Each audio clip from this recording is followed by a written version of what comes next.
जानते हैं। राजा सुलेमान राजा दाऊद और बत्शेबा का दूसरा पुत्र था।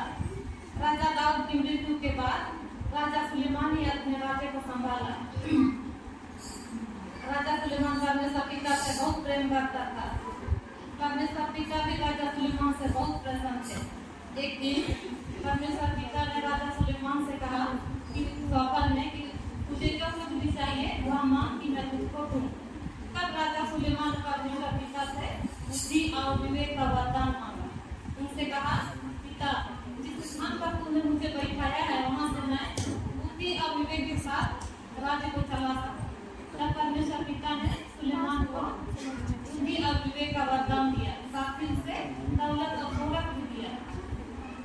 राजा सुलेमान अपने राज्यकाल में अपने बुद्धि के आधार पर बाइबल में नीति वचन की किताब जिसमें हम बुद्धि की बातों को सीखते हैं उन्हें भी लिखा। राजा सुलेमान सर्वोपदेशक और श्रेष्ठ गीत की लिखा। राजा सुलेमान ने यहोवा परमेश्वर के लिए एक भव्य मंदिर भी बनवाया। राजा सुलेमान अपने समय में सबसे बुद्धिमान राजा हुए। धन्यवाद। इसी प्रकार हमें भी मन, वचन और कर्म से परमेश्वर पिता से प्रेम करना है और एक दूसरे से भी प्रेम से रहना है।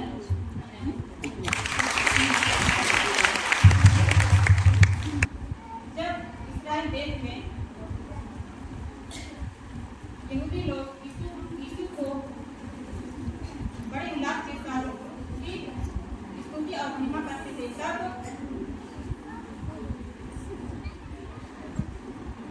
बेबीलोन के राजा नबूकदनेस्सर ने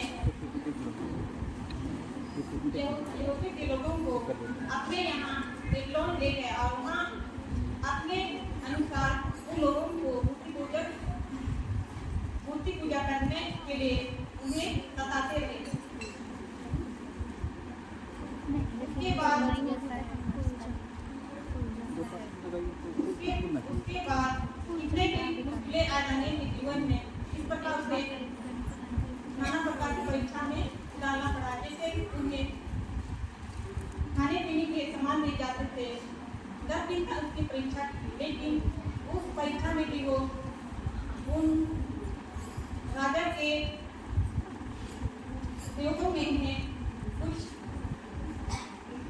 कुछ परेशानी ना होने दिया। उनके अच्छे गुणों को देखकर उन्हें अच्छे सब्जी और भोजन देने लगे।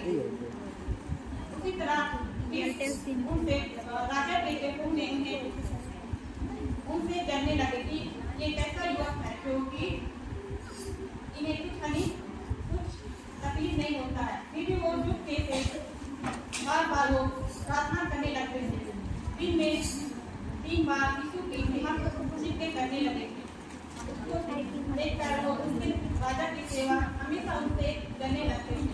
उसके बाद राजा उनके सेवकों ने राजा को कहा कि उन्हें एक पत्र लिखकर उन्हें सिरों की मार में डाल दिया जाए ताकि उन्हें फिर भी वहाँ उन्हें पेट की मार में ले गए और उन्हें डाल दिया। लेकिन वहाँ से वो विश्वास रखकर अपना करते और वो वहाँ से भी वो बाहर निकल गए। इसी प्रकार उसके दो साधारण लेखक अबेद को उन्हें भी आग की भट्टी में डाला गया, लेकिन परमेश्वर की विश्वास को देखकर वे लोग बच गए। इस प्रकार हमें भी अपने विश्वास को कितने भी मुसीबत आए हमें उन मुसीबतों से हमें लड़ना है ताकि हम प्रभु की सेवाई में और उसके विश्वास में हमेशा बने रहें। हमारे जीवन में उसी प्रकार का मुसीबत आते हैं, उसके विश्वास कभी टूटने नहीं देगा। विश्वास का 2 पदार्थ नहीं करता है।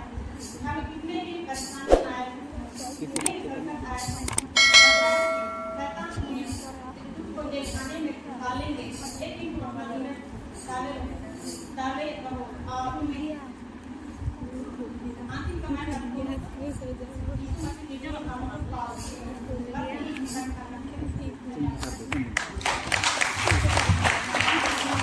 के सामने प्रस्तुत करने के लिए किया गया है। मूसा एक लेवी घराने में जन्म हुआ। उस समय फिरौन राजा थे और होते ही लड़के बच्चों को मार दिया जाता था। इसके लिए उसकी मां ने उसे छिपाकर 3 महीने तक घर में रखा और जब वह छिपा न सकी तब कांसों की टोकरी बनाकर वो नील नदी के पास झाड़ियों के बीच छोड़ आई। तभी फिरौन की बेटी उस नदी में नहाने के लिए गई। तभी उस झाड़ी से बच्चे की आवाज सुनकर अपने दासी को भेजी और उस टोकरी को उठा कर लेके आने को कहा और वहीं पर मूसा पला बढ़ा। उसके बाद मूसा अपने ससुर यित्रो के पास जाकर वो अपने याजक के भेड़ बकरियों को चराया करते थे। तभी परमेश्वर के दूत ने उसे हेरोद नामक पर्वत पर उसे एक जलती हुई झाड़ी पर दर्शन दिया और उस झाड़ी से परमेश्वर की आवाज सुनाई दी, हे मूसा तू डर मत, तू अपने पांवों से जूते खोल दे, यह पवित्र भूमि है। तब फिर मूसा ने मिस्र देश को वापस लौटता है और अपने ससुर से कहता है, मैं मिस्र देश को फिर से वापस जाता हूँ। तभी उनके ससुर ने कहा, जा तू कुशल से जा। तभी मूसा ने कहा, मैं वहां जाकर अपने मित्रों को भाइयों को देखता हूँ कि वे जीवित है या नहीं। इस संदेश से यही शिक्षा मिलती है कि हम मूसा की तरह परमेश्वर की आवाज को पहचाने और उस वचन के द्वारा हम आगे बढ़े। धन्यवाद।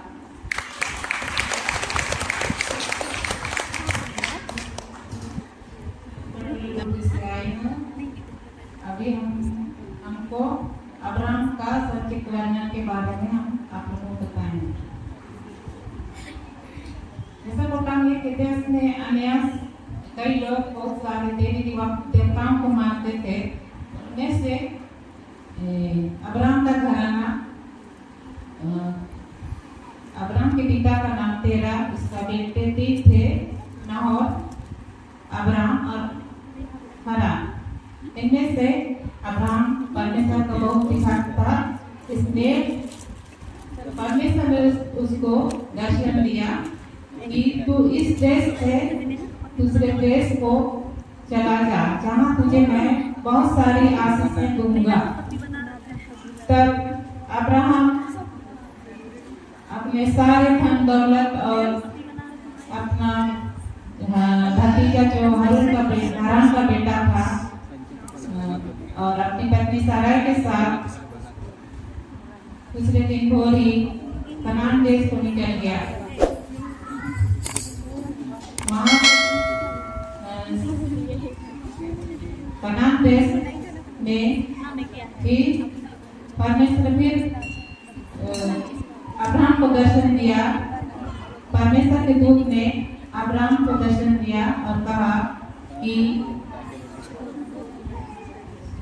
आप दोनों के बीच में एक पुत्र होगा जिसका नाम इसहाक रखना। तब सारा ने कहा कि मैं इतनी बूढ़ी हो चुकी हूँ कि यह संभव नहीं है। फिर भी परमेश्वर के दूत ने अब्राहम और सारा से कहा कि मुझ पर विश्वास रखो। तब उसके बीच में इसहाक का जन्म हुआ और फिर कुछ दिन बाद फिर परमेश्वर के दूत ने अब्राहम को दर्शन दिया और कहा कि तुम्हारा प्रिय पुत्र का बलिदान देना होगा। तब परमेश्वर ने फिर उसको दर्शन दिया और कहा कि कल भोर उठते ही तुम मेमोरिया को चला जा, जहाँ तो अपना प्रिय पुत्र का बलिदान दे सके। तब भोर उठकर 2 सेवक और गधे और कुछ लकड़ियां और जलती हुई अंगूर की लेके वो भोर को निकल पड़ा। जहाँ दूर से उस पर्वत को देखा। तब वहां पहुंचकर अपने सेवकों से कहा कि तुम दोनों यहीं ठहरो, मैं अपने बेटे ईसा के साथ इस पर्वत पर एक बड़ी चढ़ा के आऊंगा। तब अपने ईसा को लेकर पर्वत की ओर चला गया और ऊपर पहुंचकर उस पर एक वेदी बनाई। उसके बाद उसने अपने बेटे को उस पर लिटा दिया। जैसे ही अपने बेटे को चाकू से मारने वाला था तो पीछे से फिर आवाज आई और कहा, हे अब्राहम, हे अब्राहम, मैंने तेरा आज्ञा, मेरी आज्ञा को तूने मानी, इसलिए मैं तुझसे अति प्रसन्न हूँ। और पीछे मुड़कर देख कि पीछे में भेड़ झाड़ी में फंसा हुआ है, तू उसका बलिदान देना। तब अब्राहम ने उस भेड़ को लाकर उस पर बलिदान दिया। यहाँ तक। धन्यवाद। धन्यवाद। मैं आपको इसहाक के बारे में बताना चाहती हूँ। जैसे कि अभी हम लोग सुने कि सारा और अब्राहम का बेटा इसहाक था। सारा और अब्राहम एक बुढ़ापे में जब अब्राहम 100 वर्ष के थे तब इसहाक उत्पन्न हुआ और वह परमेश्वर अब्राहम परमेश्वर का पैमानता था और उसके आदेशों पर अपना जीवन बिताता था। और जब इसहाक को बुढ़ापे में सारा और अब्राहम का सहारा बना और जब वह 40 वर्ष का हुआ तो उसकी विवाह अरामी की पतलेर की अरामी का बेटी रिबका से उनका विवाह हुआ। और जब उनके 2 हुए और वो एसा और याकूब, एसा उनका बड़ा पुत्र था और वह चतुर खिलाड़ी शिकार करके अपना जीवन यापन करता था। और उसके बेटे याकूब प्रमोद में रहा करता था और परमेश्वर की स्तुति करता था। और जब परमेश्वर ने अब्राहम के द्वारा इसहाक को आशीषित किया और जब इसहाक 180 वर्ष तक जीवित रहा और वह मर गया, तब परमेश्वर ने तब उनके बेटे ने उनको मृत्यु दी। और हम इससे शिक्षा मिलता है कि हमें भी जब परमेश्वर पर विश्वास करना चाहिए ताकि बुढ़ापा में भी पहुंच जाने के बाद भी जिस तरह अब्राहम ने इसहाक को दिया, परमेश्वर ने दिया, वैसे ही हमें परमेश्वर पर विश्वास करना चाहिए और अपना भरोसा उस पर रखना चाहिए। हमें प्रार्थना निवेदन करना चाहिए। जयवंती मुंडू प्लाज्मा अन्य विषय दो जकरिया विषय तना ने जकरिया विषय लुका रचित सुसमाचार 19 अध्याय रवलकना एक याते आयुत बो पड़ा लेबो नामिया जकई यीशु मसीह एरियो ते सेनोरतन समय रे बोलो कि ना इंतम हतुरा और नगर अतला तला ते सेनोरतन इंतम सोबेन को यीशु मसीह के लेले नाम थे ओगारे को उरुंगन तंतई के समय रे नियम दुगुई होरो जकई न तुम और टाइम तंतई के ना इनियो ने होरते यीशु मसीह सेनोरतन में इतु के छी इनियो एटा होरो को लेका काउ बोंतन आयो इसिम बिली करनते उरुंग जना एन होरो नियम दिशा होरो कइना माले हारम तंतई के ना चिवनंगे होरो को सेगी सदाते जाना जितनागे इनी चुंगी हारम माल हारम इनी थाई का आकाकन कइना और जाय जिताय ताते के 80 बड़ा के इनी माल को एनाने धान कुर्जी को जिया भी टका पैसा उतना में इनी हारम ते बोरा को फेरे दोगे आया और आले तू भी ते जगह जटाई ना है और तो दुगुई के टाइप ना मगर लालची होता है चिमनों के आना मना इन्हीं तरह हारम होने के ते जगह भी टका पैसा को दान दौलत को मैं तो यीशु मसीह के लेले नगरते और दुगई के ताइना अकाले घरते के अब यो ना अनितम ने मंडली रे समाज रे पेरिस रे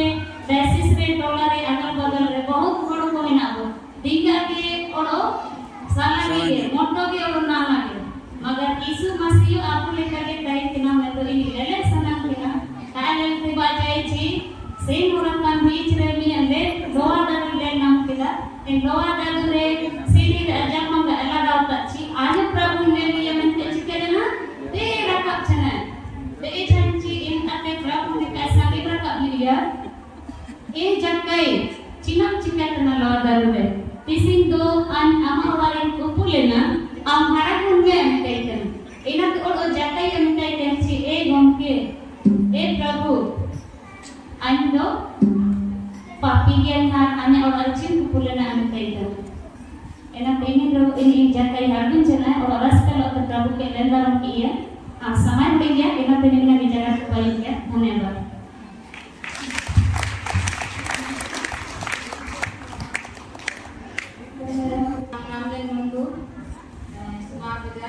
से आती हूँ। मैं आप लोगों के सामने पतरस के बारे में एक दो बातें बताना चाहती हूँ। तो पतरस हम लोग जानते हैं कि प्रभु यीशु मसीह का चेला था जो समान पतरस भी कहलाता है। समान पतरस यीशु मसीह के साथ हमेशा रहता, अपना जीवन यीशु मसीह के साथ बिताया। कुछ ही समय में वह यीशु मसीह के साथ नहीं था। जिस समय यीशु को क्रूसिफाई किया गया और कब्र में डाला गया, उस समय केवल पतरस उसके साथ नहीं था, बाकी जीवन यीशु मसीह के साथ बिताया। हर कार्यकलाप में समान पतरस यीशु मसीह के साथ बिताया। चंगाई में, प्रार्थना में, चमत्कार के कार्यों में, सब जगह समान पतरस यीशु मसीह के साथ रहता था। और जब समान पतरस अपना प्रचार शुरू किया तो एक ही दिन में 3000 के लगभग लोग अपना मन फिराए और प्रभु को ग्रहण किया, प्रभु पर विश्वास किया और बपतिस्मा लिया और उन्होंने उद्धार को पाया।